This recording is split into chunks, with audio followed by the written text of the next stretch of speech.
Gulaš paradajzekaš je skoro pa gotov. Još samo malo pasterizovanih,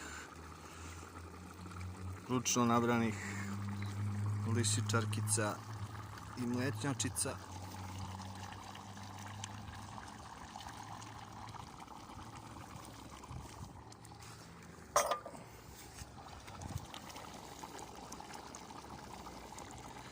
I to će biti to.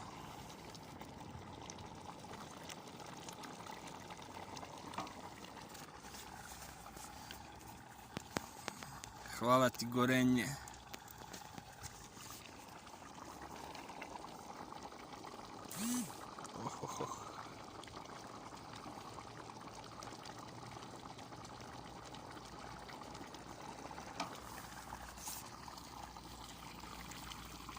Još pola sata i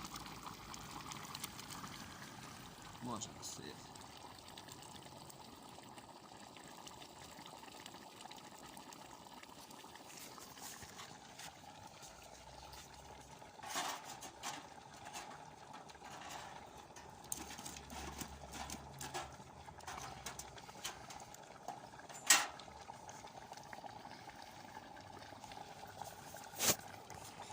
And